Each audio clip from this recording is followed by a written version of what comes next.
when we utter the word yoga, there are too many misconceptions as to what it is. I think I'll take a few minutes as to where is the origin of yoga, where does it come from? A little over 15,000 years ago, a yogi appeared in the upper regions of Himalayas. Nobody knew where he came from. His antecedents were completely unknown, nor did he care to introduce himself. People gathered in thousands, but then he said nothing, he did nothing. He simply sat there, unmoving. People waited, hoping for a miracle to happen. Nothing happened. Their idea of a miracle was fireworks in the sky, and nothing like that happened. He simply sat there. Slowly, people started leaving because he's not saying anything, doing anything, eyes closed. You can barely make out whether he's alive or not. Once in a way, tears of ecstasy are dripping down his cheeks, otherwise nothing is happening. Then everybody left. Only 7 people stayed on because they recognized the miracle. See, the nature of our body is such, to keep it in any decent state, you have to attend to daily compulsions. You have to eat, you have to drink, you have to relieve yourself, you have to sleep. All these things are happening, it sits here in a decent manner. Any one of these things are not fulfilled, then it will go into another state. Here he simply sat here for months on end, unmoving. So these people, these 7 people recognized that unless someone has transcended their physical nature, one cannot sit like this. So they waited for his attention. After many months, his attention fell upon them and they begged, please, whatever you are experiencing, we would like to know. He was little dismissive, he said, this is not entertainment. But they said they're willing to do anything. So he gave them a few preparatory steps with which they worked on, and after that for many years his attention did not fall upon them. When the summer solstice approaches, every yogi makes a certain adjustments within himself because whatever happens to the planet naturally happens to this body. Because this body is a product of the way this planet and this solar system is functioning. This is like the potter's wheel by which this has been made. He went into an elaborate science of this later, but to make it very simple, this much is clear to all of us. There's an elaborate science and mathematics involved in this, but leaving that aside, at least this much we understand, that if our mother's bodies were not in sync with the movement of the moon, the cycles of the moon, we wouldn't be born. Only because it's in sync with this. Similarly with the solar cycles, certain other dimensions of our bodies are in sync with it, and the revolutions of the planet, all these things together made this body the way it is, they made the evolutionary process the way it is. Then he gave this, and when he was making these adjustments after many years, when the solar solstice came, which is the 21st of June, it's very significant that the yoga day is fixed on that day, then he noticed these 7 people had become fantastic receptacles. They have been preparing for years and he never noticed them. When he saw this level of receptivity, he could not ignore them anymore.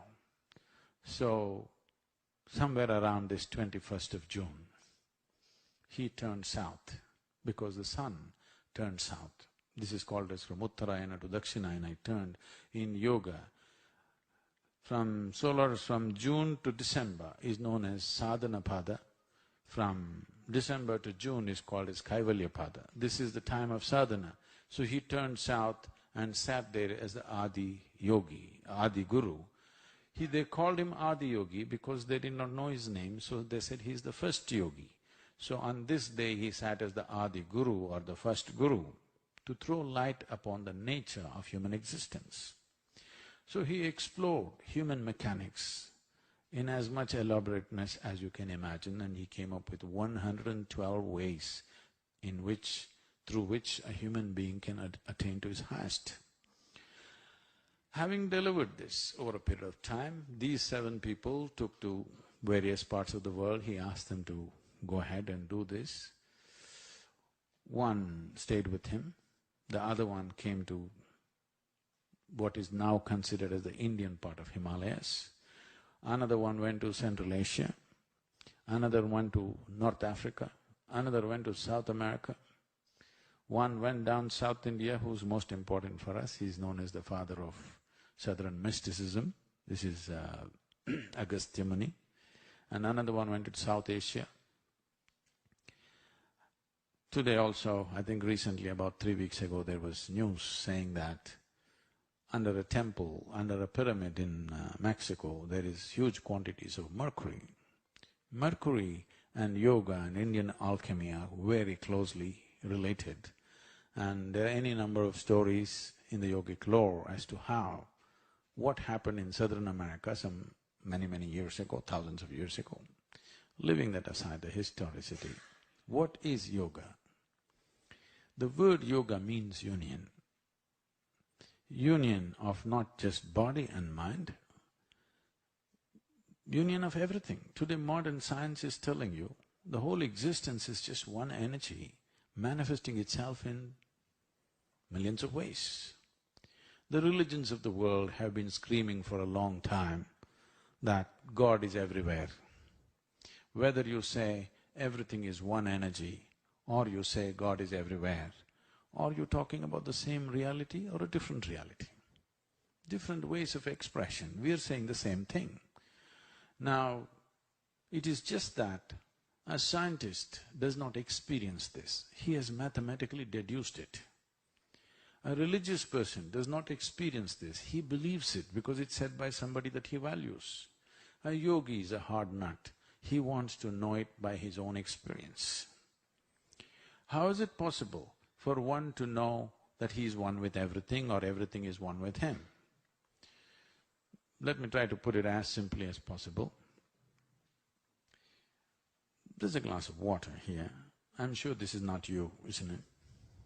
Hello? This is not you. But if you drink it, it becomes you, isn't it? 72% of your body is water. What is not you becomes you how? What is it that defines what is you and what is not you? We'll just do a simple experiment right now. Take your right hand and touch your left hand, please. Is that you? You must confirm to me, please. Is that you? Yes. Touch the chair on which you're sitting. Is that you? How do you know this? What is the basis? What is the basis of your experience which tells you this is me and this is not me? Sensation, isn't it? Here there is sensation, or in other words, what you're saying is, whatever is within the boundaries of my sensation is me. Whatever is outside the boundaries of my sensation is not me, isn't it? Right now, this is not within the boundaries of your sensation. What is called as drinking is you're including it into the boundaries of your sensation. The very body that you carry, whatever number of kilograms you carry, it's just a piece of the planet, isn't it? Yes or no? You must get it now. If you don't get it now, one day you will get it from the maggots, and it's a bit late. If you get it now, you can transform your life. What you carry as your body is just a piece of this earth. Countless number of people who walked this planet before you and me, they were also smart people. Where are they? They're all topsoil. This will also become topsoil unless your friends choose to bury you real deep. No, because some people fear you may rise from the dead, you know. I heard that ambassador was in Israel. This happened. A couple from Texas, who were over 75 years of age, been wanting to visit the Holy Land for a long time. And at last, when they were over 75, they made the trip. They were totally overwhelmed. All the historicity, every cobblestone in Jerusalem is full of history. The lane that Jesus walked, the place where he walked upon the water, where things happened, they were overwhelmed by this whole thing. And unfortunately, The wife had a heart attack and she died. Now the local people who deal with these things, they came to the man and said, see, if you have to transport your wife's body to Texas, it costs $26,000. If you do it here, all the rituals will finish for $10,000. 26,000 plus whatever the local charges there. Then the man thought about it and said, no, I'm taking her to Texas. Then they said, why? Okay, we'll make it 5,000. 5,000. He thought about it and said, no, I'm taking her to Texas. I said, this doesn't make sense. $26,000 for the plane, for the, taking the body, transportation, and then local charges. Why? All right, we'll make it 3,600. It's a land of bargain, He thought about it and said, no. Then they asked, why? It doesn't make sense. He said, in Texas, dead stay dead.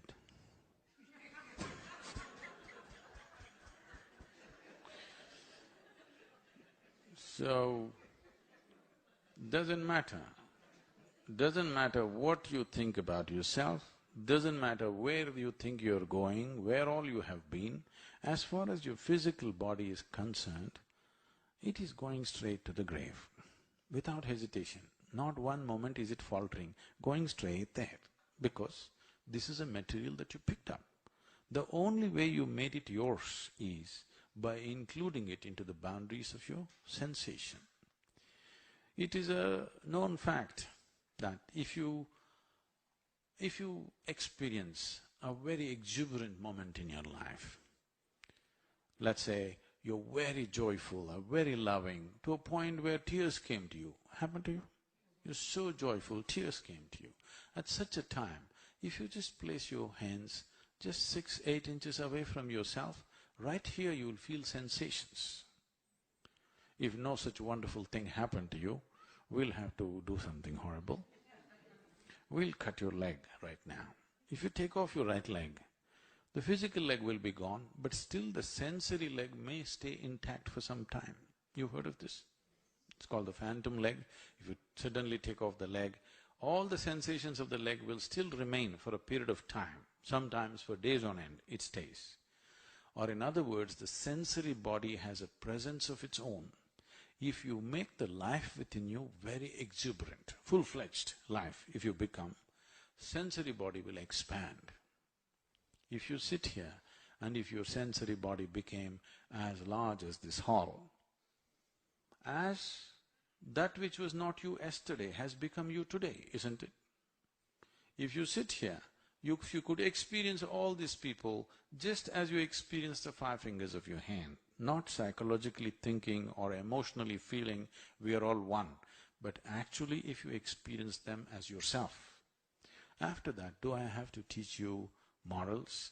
Do I have to tell you, don't harm this person, don't kill this person, don't rob this person? Do you need morality like this? Anything that you have known as myself, with that you're perfectly fine, isn't it? So if you sit here and make your life energy so intensely vibrant that your sensory body became as large as the universe, then we say you're in yoga, because everything you experienced is myself. Even if you did not stay in that experience, even for a moment if you experience this, the fundamental way in which you perceive and experience life is altered. This is the basic aspect of yoga, that to extend, to make this life energy so intense that your sensory body, the area becomes so large that if you sit here, in your experience everything is you. There's nothing else but you. Only if you're here, no trouble, isn't it? You and the other is trouble. Now there are various other aspects to it. There is health, there is happiness, there's peacefulness, all these things. These things can be addressed in so many different ways. One simple way of putting it is, suppose you lose your peace today. What will happen? First dose of your lack of peace, the family will get it. So 1 or 2 people at home, they will get the first dose. You went and yelled at your family. People thought it's normal. tomorrow it continued, you'll pick a quarrel with your neighbor. If it continues, you start yelling at somebody on the street. If it continues tomorrow, you go and shout at your boss. The moment you shout at your boss, everybody understands that you need medical help. So if they take you to your doctor, initially the doctors try to talk you out of it. Doesn't usually work. So the next thing is they throw a pill into you. A pill means what? Certain number of chemicals. If you take these chemicals in, suddenly you become peaceful. Maybe not forever, at least for that period of time it works. Or in other words, what you call as peace is a certain kind of chemistry. What you call as joy is another kind of chemistry. What you call as ecstasy is one kind of chemistry. Agony is another kind of chemistry. Misery is another kind of chemistry. Anxiety is another kind of chemistry. Stress, whatever you call it, pleasantness or unpleasantness that happens within you, every human experience has a chemical basis to it. Or in other words, this is a chemical soup. Are you a great soup or a lousy soup? That's a question. If I give the same ingredients to 10 different people here and ask them to make soup, they will turn up 10 different kinds of soups, isn't it? Same ingredients. All of us same ingredient, just see how different each person has made himself. Now the entire science of making this into a pleasant soup, this is one important dimension of yoga, but it's not the goal of yoga. If your body becomes pleasant, we call this health. If it becomes very pleasant, we call it pleasure. If your mind becomes pleasant, we call this peace. If it becomes very pleasant, we call it joy. If your emotions become pleasant, we call this love. If it becomes very pleasant, we call it compassion. If your very life energies become pleasant, we call this blissfulness. If it becomes very pleasant, we call it ecstasy. If your surroundings become pleasant, we call this success. Only to create your surroundings in a pleasant manner, you need the cooperation of many forces around you. But to make your body pleasant, mind pleasant, emotion pleasant, energy pleasant, you need the cooperation of just one person. That's you. External pleasantness, you need the cooperation of many, many forces. Not always is it possible. But internally, only if you are willing, it's very much possible. So the science of yoga looked at various possibilities, how to make this entire system pleasant. To be pleasant, to be joyful, or to be even ecstatic is not a goal by itself. It is a fundamental ambience that is needed if you want to explore the full depth and dimension of your life. If you want to enjoy your dinner tonight, at least you must be peaceful and happy, isn't it? Whether you want to enjoy your work or your family or the people around you or the spring around you, you must at least be peaceful and happy. So to be peaceful and happy is not the ultimate goal of your life. It is the most fundamental requirement of your life. If you become like this, that you're pleasant by your own nature, not because of something that's happening around you, your pleasantness is created by you and it stays that way within you, this means you have no fear of suffering. Only when there is no fear of suffering will you dare to explore life in its full depth and dimension. Otherwise, always, what will happen to me is always the big question. It's a crippled life. As long as fear of suffering exists within you, you will never dare to take full steps.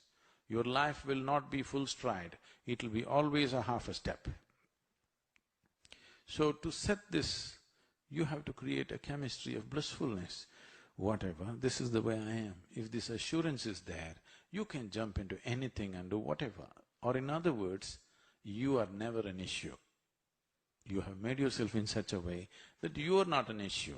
Outside there are many issues. We'll deal with it to the extent we can, to the extent the situation allows us, but you are never an issue. At least this much everybody should do to themselves, isn't it? I don't know if you will become the richest man in the world or not. I don't know whether you will climb Mount Everest or not. I don't know whether you will run faster than Mr. Bolt or not. These things will need many things. but at least your experience on this planet should be pleasant. This is something fundamental. This is something every human being needs and deserves.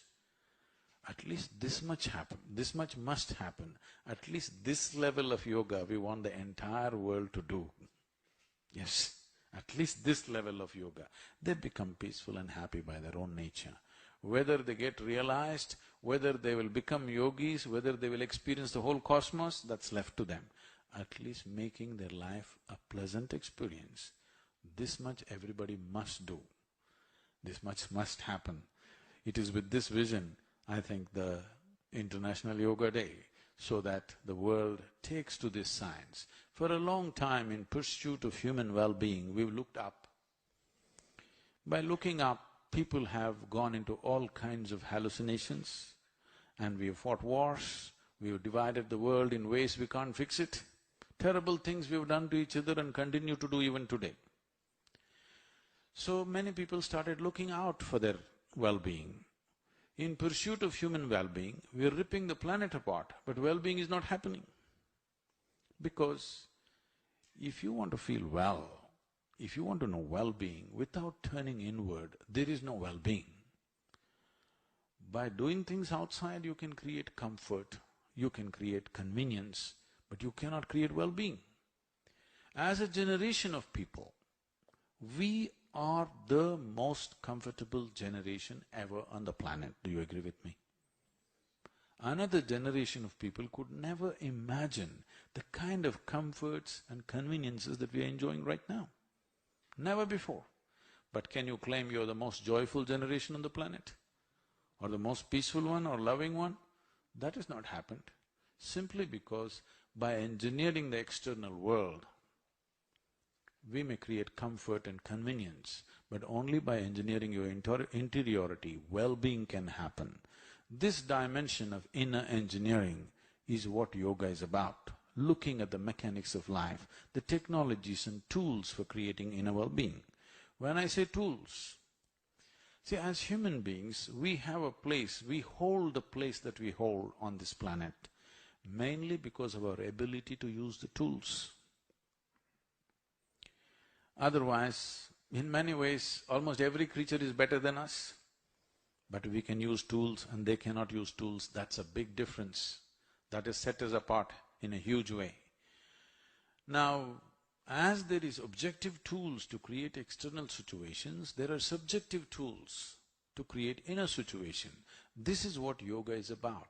It is not a teaching, it is not a philosophy, it is not an ideology, nor a belief system. These are technologies for well-being. Why I'm insisting on it being a technology is, you just have to learn to use it. It doesn't matter who you are, if you learn to use it, it works. That's the thing about technology. So yoga is a technology, all you have to do is learn to use it. It is not that you believe it, it's not that you disbelieve it, it's not about that. Because it's a certain subjective tool. If you learn to use it, it will definitely work for you irrespective of who you are and what you are.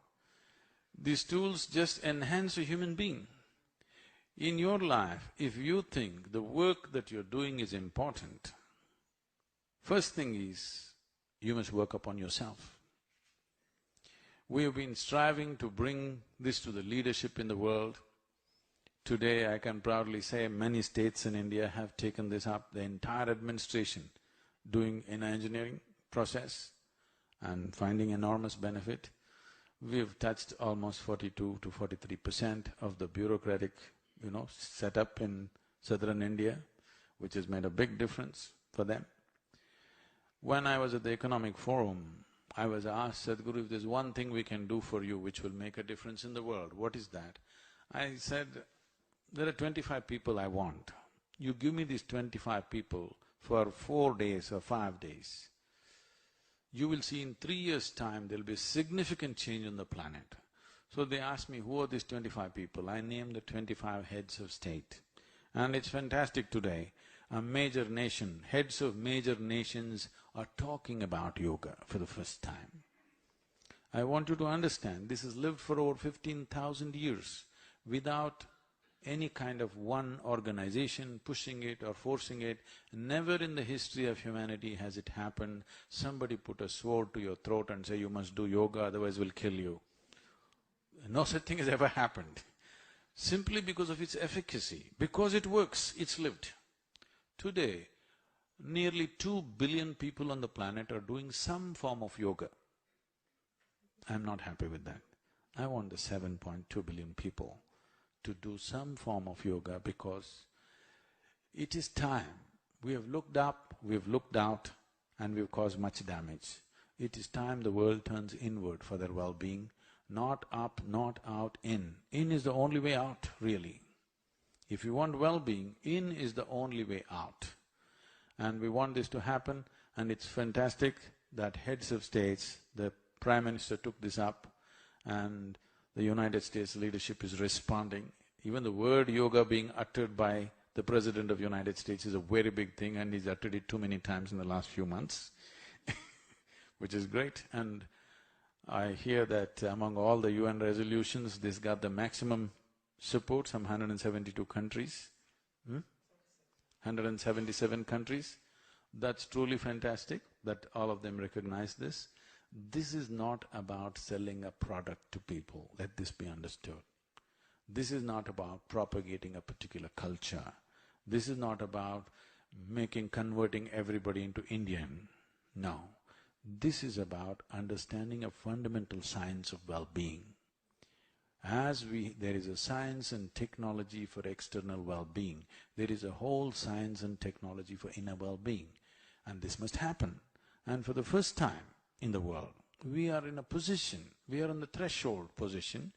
Never before another generation has had this privilege, that today we have the necessary resource, capability and technology to address every human problem on the planet. Never before was this possible. Only thing that's missing is an inclusive consciousness of human beings. And this is what yoga can do, beyond religion, beyond belief systems, beyond caste, creed, race, nationality. People can experience a deep sense of unity within themselves, which is what the world needs. The external technologies are going through the ceiling, but who is handling these technologies will decide whether well-being will come or disasters will come. Outside science and technologies the modern science and technology that we have, they have no character of their own. They are neither good nor bad. It all depends in whose hands they are. If you do not improve the quality of the hands which hold these powerful instruments, today, as you sit here, you must understand, you are not human beings anymore compared to how they were 1,000 years ago. Today you are superhuman beings. Tell me, 100 years ago, if I could pull out something from my pocket and speak to someone in India right now, and if I claimed I am God, would you believe me or not? 1,000 years ago, if I just had a light bulb, I could have become God, you know. This damn cell phone came to me very late. So I'm saying in every way, we have become superhuman in our capability. When such capability is… we're privileged by such capability, the necessary responsibility, which is not as a teaching, not as an idea, but you will have a deep sense of responsibility towards everything that you experience as myself, isn't it? It's good that the last part of the message from the Prime Minister, he said this could be an ecological solution, 100%. 100%. If you do not understand that this water is your life, we must starve you for 5 days of water, and then 1 drop of water you will worship it, isn't it? Yes or no? This is life-making material. This is not a commodity. This is not something that you buy and sell. Unfortunately, it's become like that. But this is life-making material. The air that you breathe, the water that you drink, the food that you eat, the earth that you walk upon, this is life-making material, isn't it? If you do not experience a certain unity with all these things, then the way you live will be crass, which is what we're doing today. What we step on we are not connected with this. What we breathe, we are not connected with this. What we drink and eat, we are not connected with this. And then we're wondering why we're not well. The fundamental aspect of yoga, the most basic aspect of yoga is called Bhuta Shuddhi. That means purifying the five elements within you.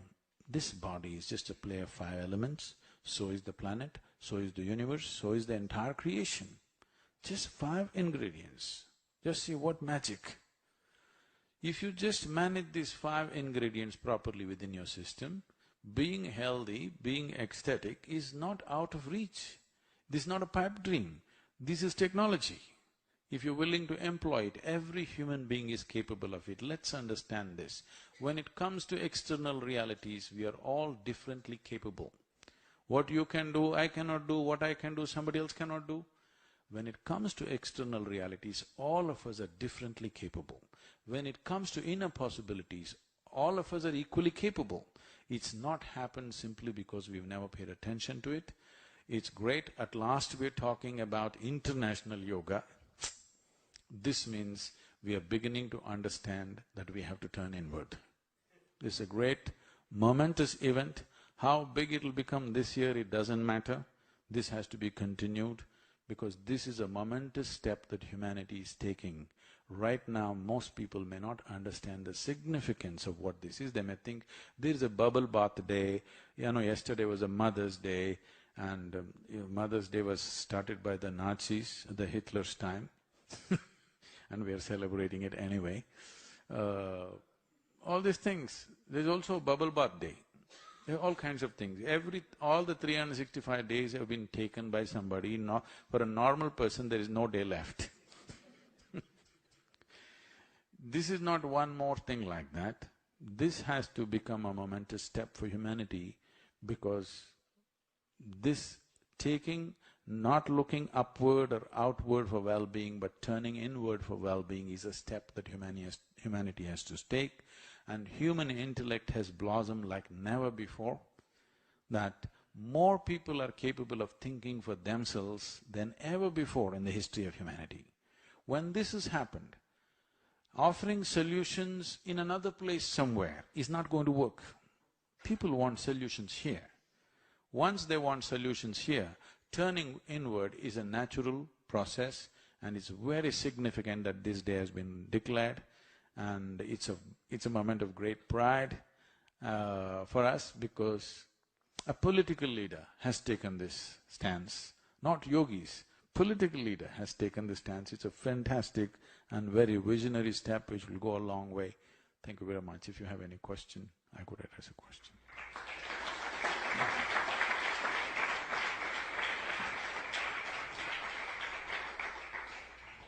Good evening, Sadhguruji. It's a great honor to see you and hear you talk personally. We welcome you to DC.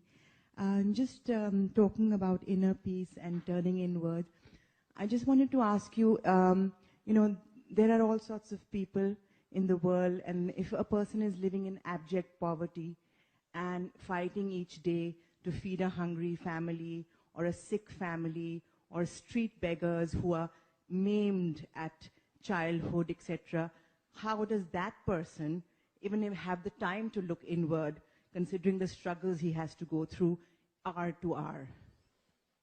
Thank you. I know this is always there. It's not that I'm not concerned about it. But I want you to understand there are more people on this planet who are healthy and miserable than unhealthy and miserable. Yes or no? At least if you're unhealthy, you've got a good excuse. Healthy people have no excuse, but they're miserable too. So why is this happening? If instead of addressing human well-being in an essential way, we always want to look at the scabs that humanity has. Yes, there are still many things that have to be settled. There are war zones, there are famine zones, there are ugly patches on the planet which have to be fixed. All that is there. But let me talk about you and everybody like you, whose stomachs are full, everything that you need is around you. Compared to your parents and your grandparents, materially you're way ahead of them. Yes or no? Way ahead of them. But I'll ask you a simple question. How many of you can say, at least one day in your life, that is one 24-hour segment in this entire life, have you spent absolutely blissfully, not a moment of agitation, irritation, anger, anxiety, nothing, simply blissed out? I'm telling you, even a handful of people on the planet cannot say yes to this. If one day did not happen the way you want it, that's understandable. But not even one day happened the way you want it, that means something fundamentally is off the rack, isn't it? The reason why somebody is not able to eat, let me tell you, in 2011, it seems the world produced enough food for 7.2 billion people. We were only 6.8 billion people on that day. But still half the population doesn't eat. Why do you think? That's not the point. It's good somebody grows ahead. The problem is there's no inclusiveness. There's no sense of, we're in a state that somebody else's suffering is not our suffering, all right? So, what is needed is a more inclusive experience on the planet. If we did not have food and people are hungry, that's okay, what to do? That's a reality. We have enormous food and people are hungry, that's a crime, isn't it? Yes? It's not a disparity, it's a crime. When there is excessive food on the planet and half the population is hungry and malnourished, it's a serious crime as far as I'm concerned.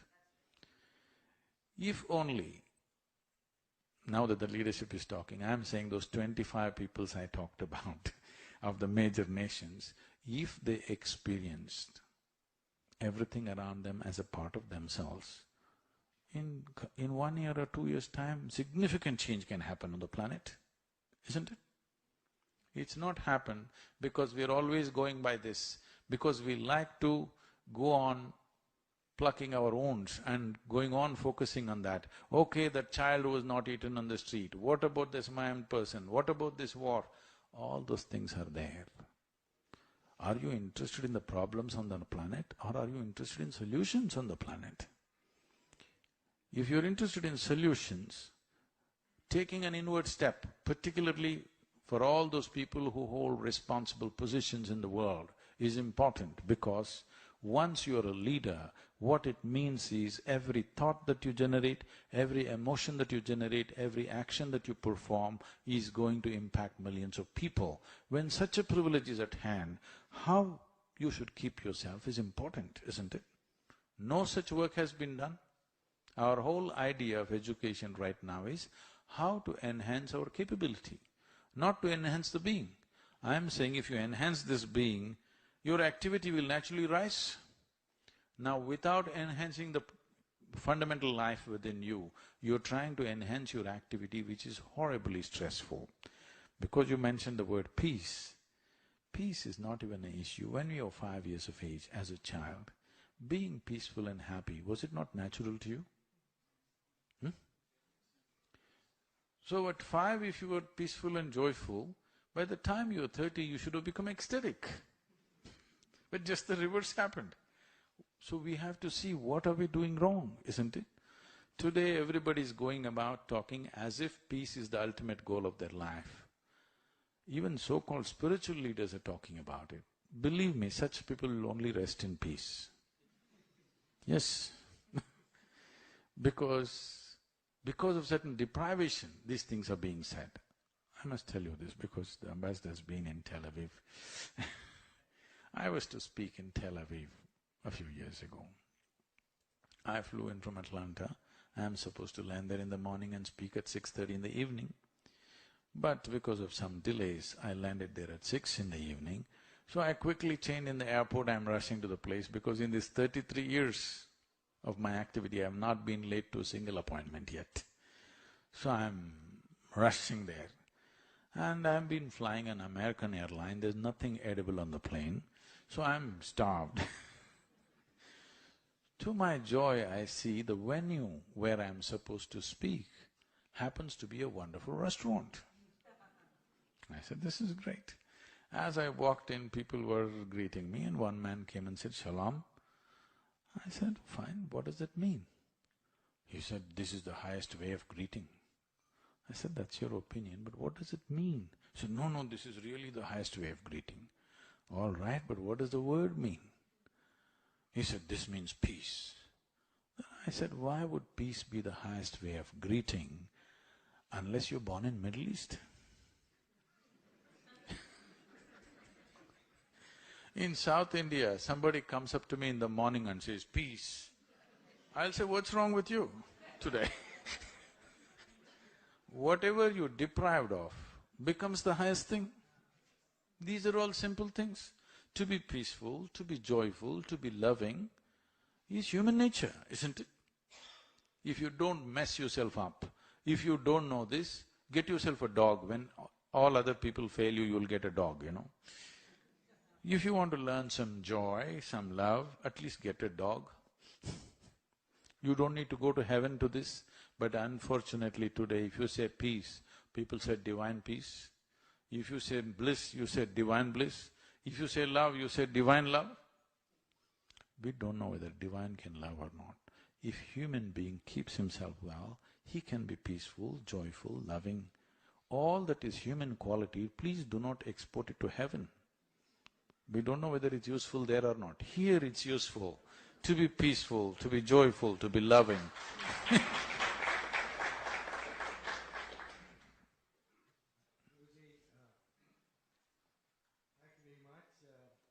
really like your concept of internal engineering and technology, and this has been evolved for the last several thousand years. I noticed that a lot of this technology is being compromised through different types of yogas, hot yoga and Christian yoga and such yoga. Do you think the technology is being compromised? The internal engineering is being compromised, or the definitions are being compromised? So the thing is, when there is… this is a market economy, the whole world right now, okay? Including Russia and China. So when it's a market economy, it's all a question of demand and supply. There's enormous demand, not enough supply. So just about anybody and everybody is trying to invent their own form of yoga, okay? It could be dangerous over a period of time, but right now I think it's all right because they're generating interest. But classical yoga is of a different nature.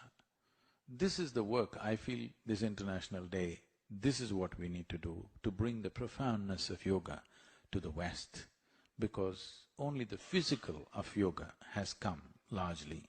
To make it a profound process is the most important work. But whatever this other types of yogas you're talking about, you don't have to fear them, they're okay. These are things which always happen. When things happen large scale, things happen. But today somebody will do that kind of fanciful yoga, even if it benefits them a little bit, then they will look for something more profound and more profound, that will happen. But making profound classical system of yoga largely available to the world is important. Right now, the important thing is not getting demand. There is too much demand. To give supply is the biggest problem, because it will take months and years to train a person properly to classical system of yoga. It'll take years of practice. And in today's world, one very scarce material is dedication. In a weekend you can become a teacher. So, if I tell you 3 years you must come and study with me, because somewhere else in 2 weekends you're certified, okay? That's okay, that's part of the commercial process, but I think it'll level out somewhere. Thank you very much, Guruji. And I'm really very much awake and delighted about… I'm glad you're awake. Yes. And as you know, the yoga is transforming the health, and as you mentioned, that the time will come, or it will transform to the humanity to take care of the neighbors and all humanity.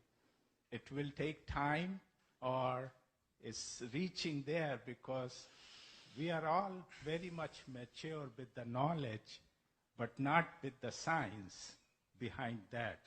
Wherever there's inability or incapability about a plan, they always fall back on prediction. Please don't fall back on predictions. I am asking you, when will you make it happen around you?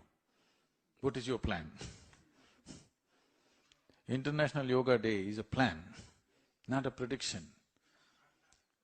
No, that is exactly what I'm saying. I'm saying there's no guarantee it'll transform. If we do the right things, it will happen, otherwise it'll not happen. There are many great things on which we have sat on for too long and nothing has happened, all right? So I'm saying we have to make it happen. Nothing happens out here.